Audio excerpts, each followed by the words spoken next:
Secara umum, konflik adalah ketika terjadi sesuatu perselisihan di dalam suatu kelompok. William Wilmot dan Joyce Hooker mempunyai 4 definisi mengenai konflik. Yang pertama adalah perjuangan yang diungkapkan. Yang kedua adalah dua orang yang saling bergantungan. Yang ketiga adalah sasaran yang tidak sesuai, sumber daya yang langka, dan gangguan. Yang keempat adalah mencapai tujuan. Selanjutnya kita akan membahas tentang penyebab konflik. Konflik dapat terjadi karena 6 hal berikut ini. Yang pertama adalah persepsi. Setiap individu memiliki pandangan yang berbeda, dan pandangan yang berbeda itu dapat menyebabkan terjadinya konflik di dalam suatu kelompok. Yang kedua adalah kepribadian. Setiap individu memiliki kepribadian yang unik, dan kepribadian yang unik itu dapat menimbulkan terjadinya konflik di dalam kelompok tersebut. Yang ketiga adalah pengetahuan. Jika anggota kelompok merasa dirinya bahwa dia memiliki pengalaman yang sangat banyak dibandingkan anggota kelompok lainnya, maka hal itu akan menjadi konflik bagi kelompok tersebut. Yang keempat adalah budaya. Anggota kelompok yang menganut paham etnosentrisme akan memancing terjadinya konflik di dalam kelompok tersebut. Yang kelima adalah status dan kekuasaan. Orang yang memiliki kekuasaan tertinggi di dalam anggota kelompok cenderung lebih menyukai untuk memerintah orang lain yang ada di bawahnya, sedangkan beberapa orang tidak suka diperintah dengan semena-mena. Yang keenam adalah harapan prosedural. Prosedur kelompok yang tidak sesuai dengan kesepakatan memicu terjadinya konflik dalam kelompok tersebut. Selanjutnya adalah kesalahpahaman konflik.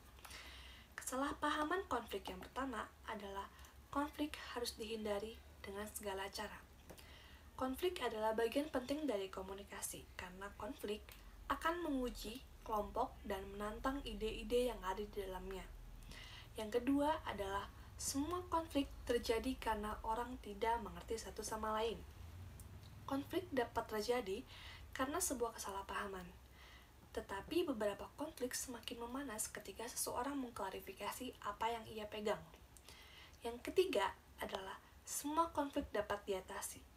Tidak semua konflik dapat diselesaikan. Namun, anggota kelompok harus fokus pada perbedaan yang kemungkinan besar membawa mereka mencapai kesepakatan bersama dalam mencapai tujuan di suatu kelompok tersebut. Saya akan menjelaskan 3 tipe konflik. Tipe konflik yang pertama adalah pseudo-konflik. Konflik ini terjadi karena adanya kesalahpahaman atau misinterpretasi. Individu yang sangat setuju terlihat seolah tidak setuju karena buruknya komunikasi. Dan sayangnya, seringkali orang tersebut tidak mengetahui apabila terjadi kesalahpahaman. Cara mengatasinya tuh ada 3. Yang pertama, menjadi pendengar yang aktif. Yang kedua, bertanya kepada orang lain apa yang mereka maksud, menggunakan istilah atau ungkapan yang mereka gunakan. Dan yang ketiga adalah membangun iklim yang mendukung dibandingkan defensif ketika terjadi kesalahpahaman. Tipe konflik yang kedua adalah simple konflik. Simple konflik ini terjadi karena dua individu mempunyai pemahaman yang berbeda terhadap suatu isu. Biasanya, simple konflik ini berupa yang pertama, task konflik. Task konflik ini merupakan perbedaan bagaimana cara mencapai tujuan kelompok. Sedangkan proses konflik merupakan perbedaan bagaimana cara atau prosedur menyelesaikan tugas. Dalam simple konflik ini, kita juga mengenal yang namanya conveying disagreement. Maksudnya adalah ketika kita tidak setuju dengan apa yang dibicarakan oleh orang lain. Tipe konflik yang ketiga adalah ego konflik. Ego konflik merupakan konflik di mana individu merasa defensif terhadap posisinya. Mereka merasa bahwa mereka diserang secara personal. Efeknya adalah memburuknya suatu hubungan. Cara mengatasinya ada 3. Yang pertama, menjadi pendengar yang aktif. Yang kedua, mendorong diskusi menjadi penyelesaian masalah dibandingkan konflik yang harus memenangkan seseorang. Dan yang ketiga adalah mengembalikan diskusi ke inti permasalahan. Dalam ego konflik, kita juga mengenal yang namanya relation conflict. Relation conflict adalah di mana anggota kelompok tidak menyukai atau tidak menghormati anggota kelompok yang lain. Seperti yang kita tahu bahwa konflik terjadi karena perbedaan pendapat, perbedaan persepsi, perbedaan budaya, dan lain-lain. Atau kegiatan yang tidak kita sukai dilakukan oleh teman kita dalam kelompok tersebut. Tantangannya adalah bagaimana menyelesaikan sebuah masalah atau konflik dengan menggunakan perbedaan-perbedaan tersebut dan tidak merasa stuck pada konflik tersebut. Kunci memahami bagaimana perbedaan menimbulkan konflik adalah pemahaman bagaimana anggota kelompok berkomunikasi dengan satu sama lain. Komunikasi yang efektif membantu untuk mengelola konflik. Selanjutnya, 83.1 yaitu konflik dalam budaya individualistik dan kolektivistik. Budaya individualistik lebih mengutamakan nilai-nilai yang dicapai secara individu, seperti negara US yang menerapkan budaya individualistik ini. Sedangkan budaya kolektif akan memelihara tim dengan menggunakan kerjasama dan menggunakan non-konfrontasional untuk menyelesaikan masalah. Perbedaan ini mungkin terjadi pada budaya individualistis dan menyelesaikan masalah dengan perspektif yang linier, langkah demi langkah, sedangkan orang dengan budaya kolektivistik sering menggunakan pemecahan masalah dengan intuisi. Budaya individualistik ini lebih mengedepankan fakta atau prinsip sebagai dasar dalam menyelesaikan masalah, negosiasi, atau situasi persuasif. Sedangkan budaya kolektif lebih mengedepankan harga diri daripada kelepasan kontrol dalam kelepasan emosi saat menyampaikan pendapat atau saat berkomunikasi dengan yang lain. Poin kedua adalah konflik dalam budaya konteks tinggi dan konteks rendah. Budaya konteks rendah kita ambil seperti kelompok yang lebih mengekspresikan diri dengan menekankan pada kata-kata dan explicit meaning. Dalam musyawarah kelompok, mengetahui bahwa perbedaan budaya dan gender dapat membantu memutuskan strategi mana yang lebih efektif dalam menyelesaikan masalah. Namun lebih baik menghindari stereotip orang lain hanya karena perbedaan budaya, perbedaan nasional, etnis, atau gender. Sebagai contoh, agak kurang berkenan bila menarik kesimpulan stereotip bahwa semua orang Asia akan menekankan tujuan ekspresif daripada instrumental dalam sebuah konflik. Demikian pula, mengambil pandangan egois, yaitu dengan asumsi perspektif saya yang paling benar, atau pandangan etnosentris. Hal ini tentu saja dapat merusak komunikasi efektif. Poin ketiga adalah pendekatan untuk konflik ketika ada perbedaan gender. Gender adalah faktor lain yang terkadang membuat orang lain mengekspresikan dan menyelesaikan konflik dengan cara yang berbeda dalam sebuah grup atau tim.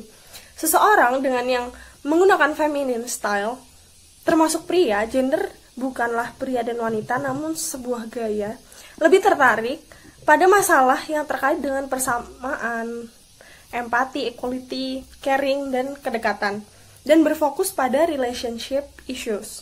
Sedangkan masculine style lebih berkonsentrasi kepada kesetaraan hak, keadilan, dan fokus secara general. Perbedaan jenis kelamin tentu juga mempengaruhi pria dan wanita, tidak hanya gender. Penekanan woman lebih expressive goals, sedangkan pria pada instrumental yang tugasnya lebih objektif. Jenis kelamin dan gender adalah hal yang berbeda. Tidak semua pria menggunakan masculine style untuk menyelesaikan masalah, begitu juga dengan wanita. Tidak semua wanita menggunakan feminine style untuk menyelesaikan masalah, sehingga hal tersebut tidak boleh digeneralisasikan. Setiap orang harus memperhalus hal tersebut dengan menganggap semua orang itu unik, mempunyai ciri khasnya masing-masing, dan menerima hal tersebut, sehingga konflik dapat terselesaikan dengan komunikasi yang efektif. Jadi, terdapat dua faktor yang akan mempengaruhi bagaimana Anda memilih gaya manajemen konflik saat menyelesaikan konflik di dalam kelompok Anda. Yang pertama adalah bagaimana Anda peduli terhadap orang lain. Yang kedua adalah bagaimana Anda peduli terhadap diri Anda sendiri. Jadi, dua faktor ini secara langsung akan mempengaruhi bagaimana Anda memilih gaya manajemen konflik dalam menyelesaikan permasalahan di dalam kelompok Anda. Oke, kita masuk ke dalam gaya manajemen konflik. Jadi terdapat 5 gaya manajemen konflik itu sendiri. Yang pertama ada penghindaran, yang kedua akomodasi, yang ketiga persaingan, yang keempat kompromi, dan kelima kerjasama. Jadi yang pertama adalah penghindaran. Penghindaran itu sendiri di mana seseorang berusaha untuk mengabaikan perselisihan. Jadi di sini ada dua pihak yang sedang berkonflik. Jadi pihak A dan juga pihak B. Pihak A ini berusaha menghindari konflik itu sendiri, secara otomatis pihak B akan menang. Pihak A ini menghindari konflik karena pihak A itu tidak mungkin merasa tidak suka di dalam kesulitan. Yang kedua atau ada kemungkinan dia tidak memiliki kesempatan untuk menang karena mungkin pihak B dianggap terlalu intimidasi. Jadi istilahnya kalah sebelum berperang. Atau di lain waktu si pihak A ini tidak ingin melukai perasaan orang lain, makanya mereka memilih untuk mengabaikan konflik itu sendiri gitu. Oke, yang kedua adalah akomodasi. Pendekatan atau gaya manajemen konflik ini mencoba menghilangkan konflik dengan cara menyerah dengan keinginan lainnya. Jadi gini, ada dua pihak A, atau pihak B yang sedang berkonflik. Jadi pihak A, pihak B. Jadi di sini pihak B yang akan menyerah kepada keinginan pihak A, karena pihak B merasa keinginan si pihak A ini lebih sesuai dengan kelompok, dengan keinginan kelompok, dengan tujuan kelompok. Jadi berbeda dengan penghindaran, pihak akomodasi ini lebih menekankan kepada menghindari keinginan pihak lain, bukan menghindari konflik itu sendiri. Jadi manajemen konflik ini sering disebut dengan gaya kalah menang, karena satu pihak yang sudah menghindari kepentingan pihak lain, maka secara otomatis pihak yang lain akan menang. Seperti itu. Atau di lain sisi, mereka melakukan itu karena ingin orang lain menyukai mereka, atau mereka mungkin ingin mengurangi ancaman sesuai dengan harga diri yang mereka miliki. Jadi mereka memutuskan untuk menyerah sebelum menyerah daripada membela diri sendiri. Jadi perbedaan penghindaran dan akomodasi itu, penghindaran itu lebih memilih konflik itu sendiri, menolak konflik itu sendiri. Dan akomodasi itu membiarkan orang lain menang, seperti itu, membiarkan orang lain menang di dalam konflik, seperti itu. Yang ketiga ada persaingan. Persaingan ini di mana suatu pihak menekankan orang lain, atau satu pihak, kemenangan konflik itu ditandai dengan mengorbankan pihak lain untuk menang, untuk pihak tersebut menang. Jadi dalam konflik ini orang-orang yang memiliki kekuatan atau menginginkan kekuatan lebih sering mencari kemenangan. Tentu di dalam persaingan itu pasti ada satu kelompok yang merasa satu pihak yang merasa dirugikan, dan satu pihak yang memiliki kekuatan yang penuh, seperti itu. Jadi di dalam persaingan ini, orang-orang yang memiliki kekuatan akan mencari kemenangan lewat bersaing dengan orang lain. Orang yang punya kekuatan lebih besar itu akan lebih suka bersaing, karena secara langsung orang-orang akan memilih, oh iya, dia lebih hebat, dia yang menang, seperti itu. Tapi terdapat beberapa kelemahan untuk membentuk iklim grup di atas persaingan itu sendiri. Karena jika kita membangun suatu grup di dalam persaingan dengan iklim persaingan, maka yang selalu ditonjolkan adalah keinginan individu-individu. Jadi di dalam kelompok pasti ada individu yang memiliki kekuatan yang lebih besar. Jadi sangat minim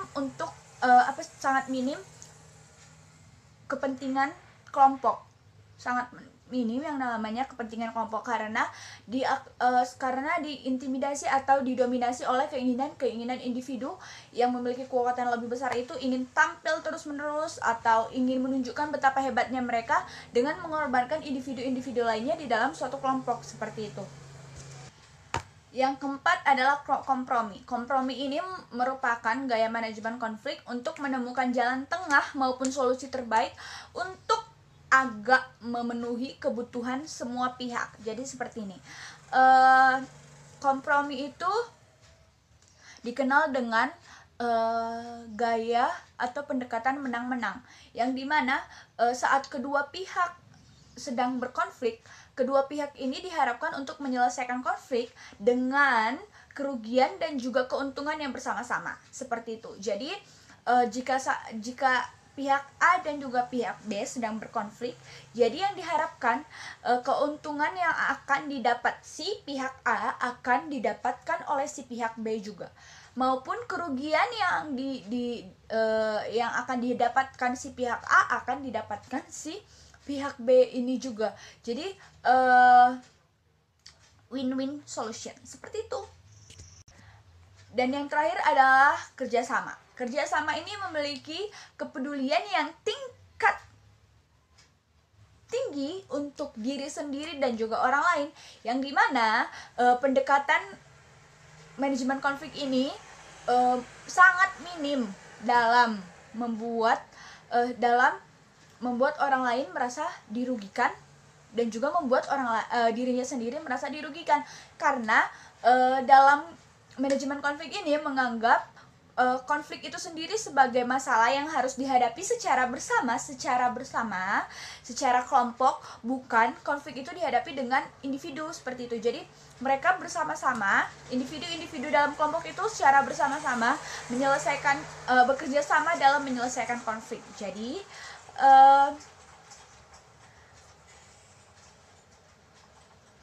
dan dalam jangka panjang, kelompok yang meluangkan waktu untuk bekerja sama dalam menyelesaikan konflik memiliki hasil yang lebih baik, karena mereka memiliki hubungan yang lebih erat dan juga kerjasama yang lebih baik. Roger Fisher dan William membagi menjadi 4 bagian prinsip manajemen konflik, yaitu yang pertama yaitu memisahkan orang dari masalah. Memisahkan orang dari masalah yaitu dengan cara kita menghargai orang tersebut. Kunci dari menghargai seseorang yaitu dengan cara menggunakan keterampilan mendengarkan yang baik. Joyce Hooker dan William Wilmot menyarankan, ketika kita menerima ledakan emosi dari seseorang, kita dapat mempertimbangkan tindakan tersebut dengan cara yang pertama, akui perasaan orang tersebut. Kedua, tentukan perilaku spesifik apa yang menyebabkan perasaan intens. Ketiga, kaji intensitas dan pentingnya masalah ini. Keempat, undang orang lain untuk bergabung dalam mencari solusi. Dan yang kelima, buat pernyataan relasional positif. Yang kedua, fokus pada berbagi minat. Karena konflik digerakkan oleh tujuan, maka orang-orang yang terlibat dalam konflik pasti menginginkan sesuatu. Jika tujuan tidak jelas bagi semua orang, maka akan sulit untuk mengelola konflik dengan baik. Yang ketiga yaitu menghasilkan banyak pilihan untuk menyelesaikan masalah. Selama negosiasi, anggota kelompok yang hanya berpegang teguh pada satu solusi maka akan menciptakan iklim yang kompetitif. Nah, pada manajemen konflik kolaboratif ini lebih cenderung menggunakan brainstorming atau teknik kelompok nominal atau strategi lain untuk mengidentifikasi berbagai opsi untuk mengelola ketidaksepakatan. Karena ketika manajemen konflik yang dilakukan hanya berfokus atau terpaku pada satu opsi, maka konflik cenderung tidak berhasil dikelola dengan baik. Dan yang terakhir yaitu mendasarkan keputusan pada kriteria objektif. Kriteria merupakan standar untuk solusi yang dapat diterima untuk suatu masalah. Kriteria umum adalah hal-hal seperti batas berapa banyak biaya solusi dan tenggat waktu di mana solusi harus dilaksanakan. Ketika kita berhadapan dengan anggota kelompok yang tidak kooperatif, kita harus menyiasati hal tersebut dengan menerapkan strategi yang memfasilitasi kolaborasi antar anggota kelompok, yaitu dengan meminta kepada pemimpin kelompok untuk memberikan job desk yang mengharuskan anggota tidak kooperatif tersebut bekerja sama dengan anggota kelompok lainnya, sehingga tercipta kolaborasi dalam kelompok tersebut agar lebih efektif untuk mempekerjakan anggota yang kurang kooperatif. Dalam menerapkan strategi tersebut, ada 4 poin penting yang harus diperhatikan. Poin yang pertama, kelola emosi Anda. Ketika berhadapan dengan setiap masalah dalam kelompok, khususnya berhadapan dengan anggota kelompok yang kurang kooperatif, kita harus mengelola emosi kita. Karena tak sedikit yang termakan emosi dan berujung tindak anarkis ketika seseorang berhadapan dengan anggota kelompok yang tidak kooperatif. Jadi, kita harus mengikuti alur kebiasaan anggota kelompok tersebut secara perlahan memberi arahan agar dia bisa mengerjakan job desk-nya dan menyelesaikan tugasnya. Poin kedua, jelaskan apa yang mengganggu Anda. Untuk menyelesaikan pertikaian dalam sebuah kelompok, anggota harus menjelaskan kepada anggota lain hal apa saja yang mengganggu dia. Seperti anggota yang tidak kooperatif tersebut menyela omongan saya. Namun dengan cara yang tidak menyinggung anggota kelompok lain dan tidak evaluatif agar tidak memancing kemarahan dan kebencian dari anggota lain. Poin ketiga, ungkapkan perasaan Anda. Setelah memaparkan perilaku yang menyinggung atau mengganggu Anda, ceritakan bagaimana perasaan Anda ketika perilaku itu terjadi. Seperti ketika saya terganggu, saya merasa bahwa pendapat saya tidak dihargai, atau saya menjadi semakin frustasi ketika saya mencoba berkontribusi pertemuan kami, tetapi saya tidak merasa Anda mendengarkan saya. Saat mengungkapkan perasaan Anda, cobalah untuk menghindari pertanyaan emosional yang berlebihan seperti, "Aku tidak pernah seburuk ini seumur hidupku." Seperti itu hiperbola, meningkatkan taruhan emosional dan memicu tembakan balasan baru, atau seperti ujaran kebencian dari anggota kelompok lain. Poin yang terakhir, kembali ke isu kontensi. Setelah semua step di atas dilakukan, yang terakhir adalah kembali ke pembahasan awal. Namun, bukanlah hal mudah ketika sebuah forum diskusi yang pembahasannya keluar dari konteks awal untuk kembali ke pembahasan utama. Karena seringkali keadaan sudah tidak kondusif dan seluruh anggota kelompok sudah tidak fokus terhadap pembahasan utama kelompok tersebut. Tetapi keadaan itu dapat dihandle dengan menerapkan strategi agar dapat kembali ke pembahasan awal.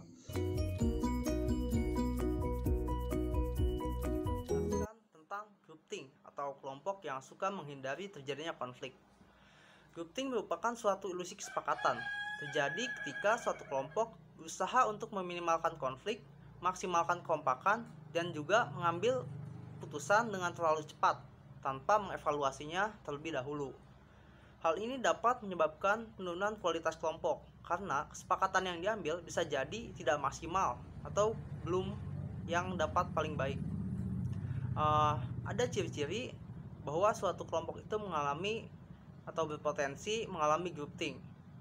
Yang pertama adalah anggota kelompok yang menganggap pemimpinnya sakral atau paling benar.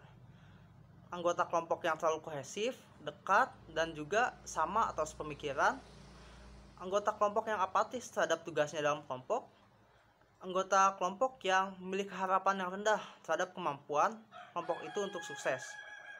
Lalu, hanya ada satu anggota kelompok yang kredibel atau berkualitas. Selanjutnya adalah ada anggota kelompok yang terlalu persuasif atau dapat mengaruhi anggota kelompoknya yang lain.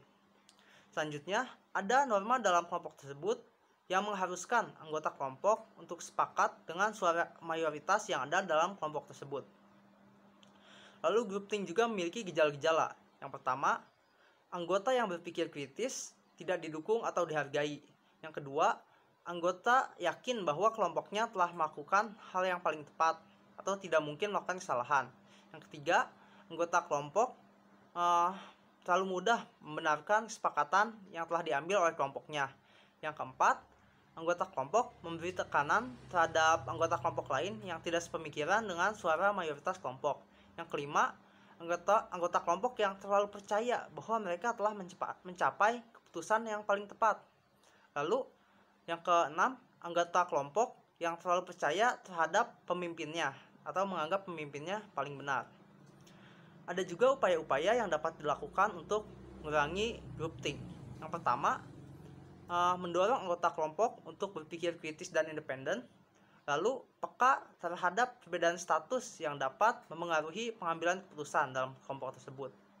Lalu bisa juga meminta pihak eksternal atau pihak dari luar kelompok untuk mengevaluasi proses pengambilan keputusan dalam kelompok tersebut.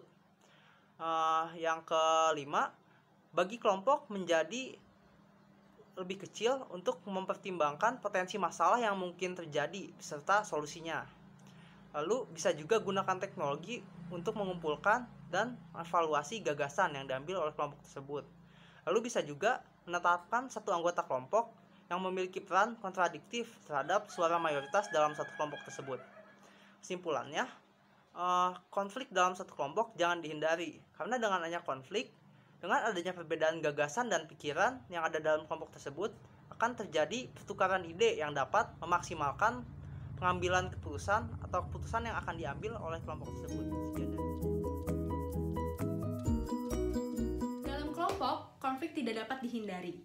Oleh karena itu, kita bisa melakukan yang namanya konsensus.